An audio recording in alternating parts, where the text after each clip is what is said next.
Hi everyone! Today I am making a video about weddings. Many of my OG followers will know I started out online doing wedding vendor type of work. I used to do wedding decor, wedding photography, and a wedding blog and wedding digital business. I've gone through 4 businesses in the wedding industry, which led me to realize I don't want to be in the wedding industry. I do know a lot about weddings. I have developed a lot of wisdom when it comes to weddings from those many years that I was in the industry actively, learning and improving my knowledge about weddings. I thought, why not make videos about weddings as well in my YouTube channel? Kind of use what I have to help brides and grooms and anyone getting married with planning advice. I plan to do a video about what to definitely do in your wedding and what to definitely not do. My suggestions on how to have the wedding of your dream, not to make the mistake of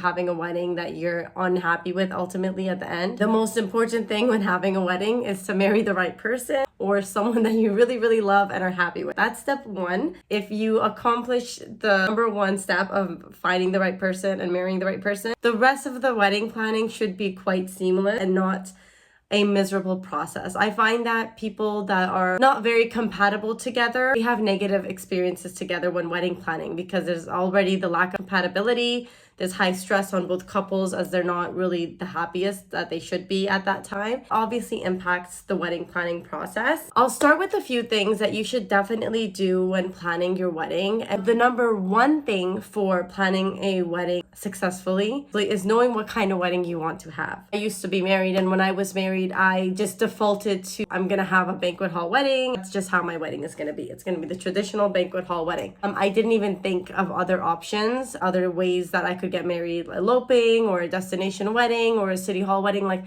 None of these things crossed my mind. If you don't think of these things beforehand, you're gonna start just planning a wedding based on what you think you're supposed to do, and then after you end up realizing that that's not even the wedding that you wanted, and you end up planning a wedding that wasn't the wedding you truly wanted. First thing you want to do is to work with your partner and figure out what kind of wedding do you want to have. Do you want to invite everyone you know and celebrate in a big giant banquet hall? Do you want to just invite your closest family and friends and do a small intimate wedding in an estate backyard? Or do you want to elope and just the 2 of you and a photographer? A destination wedding where only your closest family and friends come. These are all things that are going to kickstart your wedding planning process, is when you know all the things that you want to do first, what kind of wedding you want.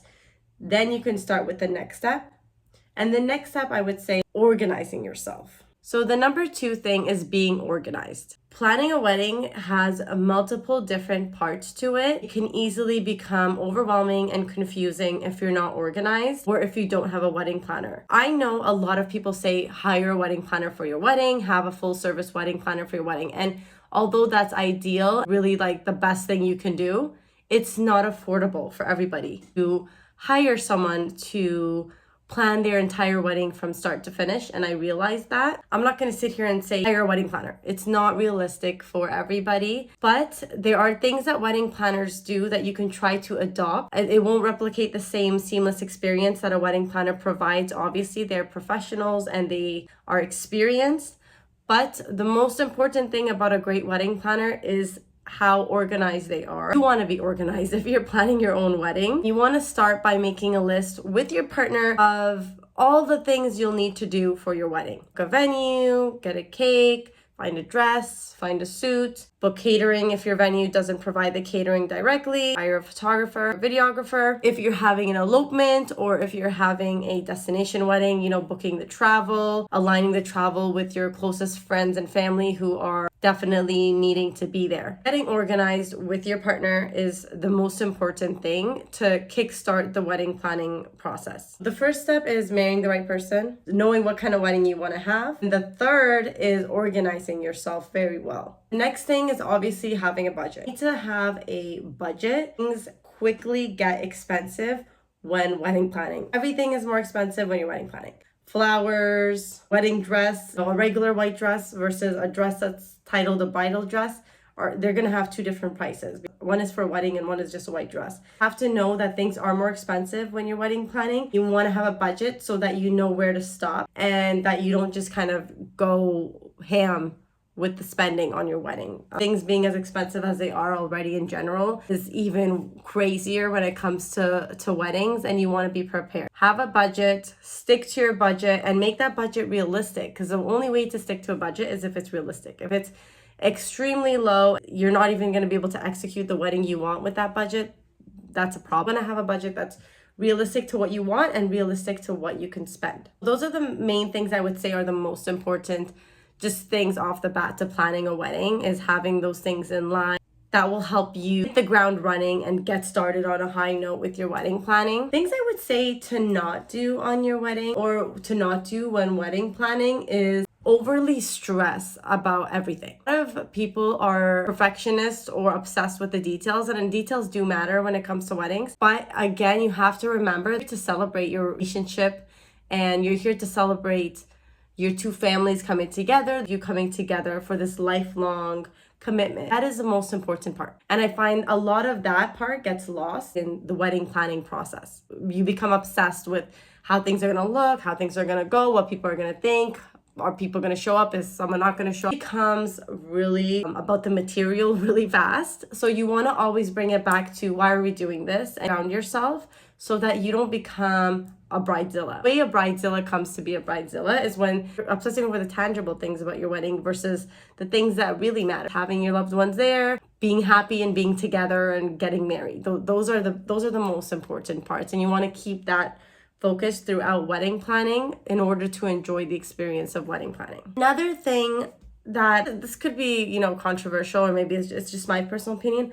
Large bridal parties to me are, and not just bridal parties, large wedding parties, so bridesmaids and groomsmen, I just find that it just makes the day more complicated than it needs to be. And when you're doing your photos and you have 15 bridesmaids and 15 groomsmen, getting them all together is extremely hard. It's extremely stressful for the photographer, for you as the bride, for you as the groom. It is stressful.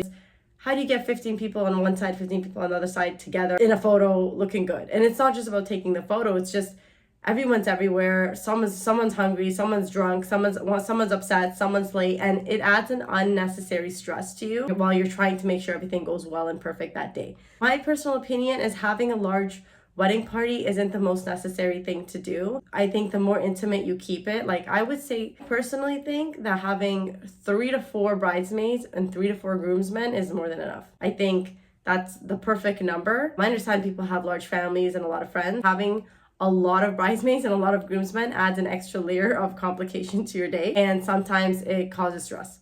Focus on the fact that you're getting married. That's the best part of this day, and the details are just details and material things. And then number 2, try to avoid having super large wedding parties. Other thing I would say to avoid doing is trying to DIY things that are like very difficult to DIY successfully. For example, if you're trying to DIY your own centerpieces and you don't have the creative skills, don't do it.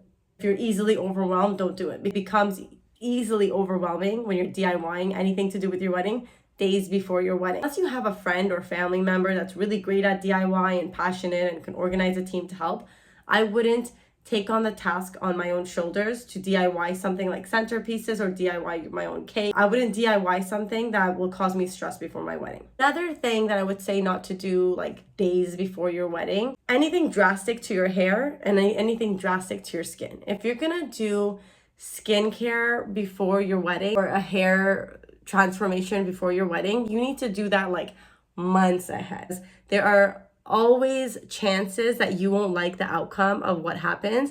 And when you're days before your wedding, it's very hard to fix a problem. You want to do those kind of things months before, and then just do touch-ups before. You want to go blonde on your wedding. You don't want to go blonde a week before your wedding. You want to go blonde months before your wedding. Make sure you like it. And then weeks before your wedding, do your touch-ups so that you're not surprised with the outcome. The same applies for skincare. Like, I don't do chemical peels a week before your wedding. Don't do micro needling a week before your wedding. Like, these are things I would put weeks before to tell the esthetician or doctor that is doing your treatment that you're getting married on so and so date, and what is the timeline for the skincare routine before a wedding. They'll guide you and tell you when you should do a micro needling treatment, when you heal, and how much time in between each there should be, and how much time between your wedding and the last treatment. So nothing drastic, and transformational right before your wedding. I'm just kind of rambling on here and trying to do like general girl talk on what my experience has been as a wedding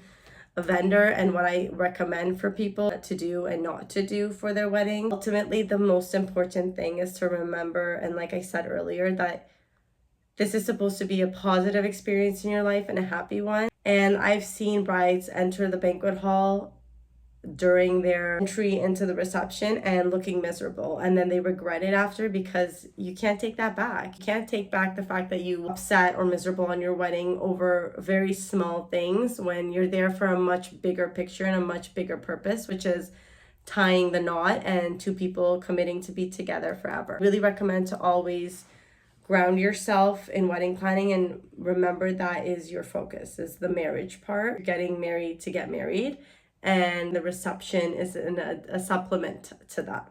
I think I might make more videos about weddings. We'll see how it goes based on how much engagement I get here. I used to do videos about weddings on TikTok, and that used to get a lot of engagement. I prefer to use YouTube now as my main channel for communicating to people. I'm gonna stick to YouTube.